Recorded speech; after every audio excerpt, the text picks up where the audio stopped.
The question of reparations, meanwhile, moving from a talking point on the 2020 campaign trail to an actual hearing on Capitol Hill, as a House panel yesterday called witnesses to address it. Among them, an African-American writer who was heckled for these remarks.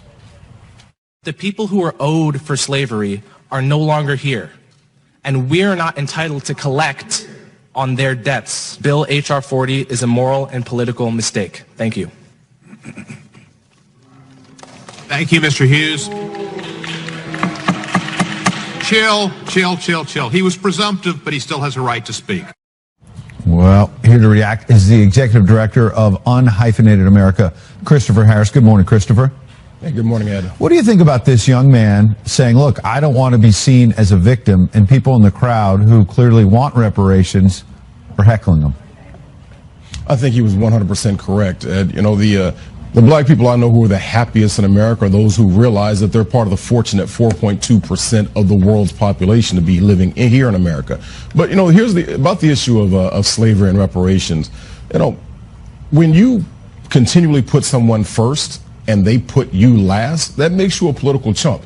And we keep putting forward this issue every year. There's the same people, the same congressmen putting forth this issue every year, or at least they put it forth every year when there's a Republican in the White House. Mm-hmm. But yet they've had multiple opportunities to put forth this issue. They had it ever since the Congressional Black Caucus has existed.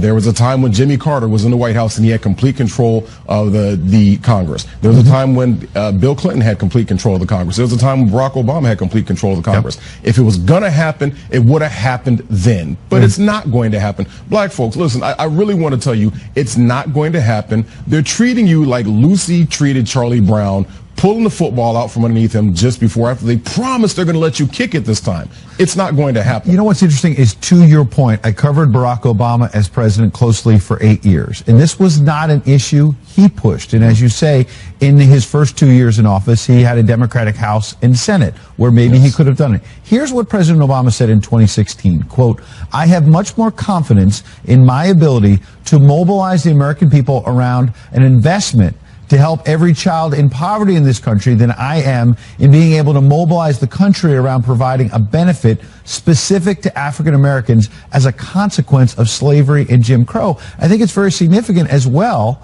Here he was on the way out of office when he had nothing to lose politically. He was presumably being honest and direct, and was also at the beginning of that not talking about black kids in poverty. He was saying all kids in poverty, we should focus on helping lift them up. And, well, Ed, here's a question. What has he done since then besides enrich himself?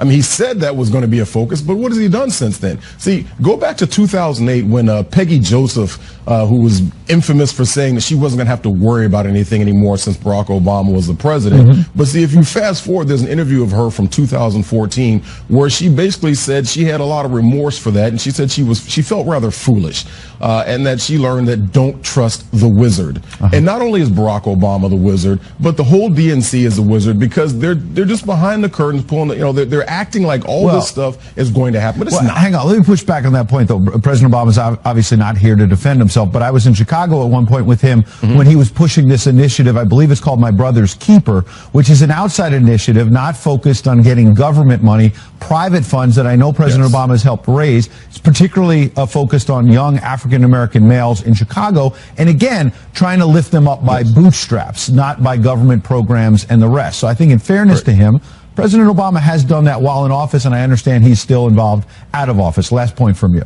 Great. Well, show me the money, Ed, and show me where the results are. Here's what we can see that President Donald Trump has done, is that he actually helped black folks by cutting regulations, cutting taxes, and look, the lowest unemployment rate in recorded history for black people, right? In America overall, but for black people in general. Mm-hmm. See, he actually did something instead of just talking about it. We got a lot of talk from Barack Obama. We got a lot of talk from Democrats, and nothing got done. We had the First Step Act that President Trump has done. Right. He's actually helping black people instead of sitting there using us as political pawns. You're raising questions that Joe Biden is going to have to answer as well. He was vice president, and obviously, as we all know, for 8 years with Barack Obama. Where was he on all of this back then? We appreciate it. Christopher Harris, thanks for coming in.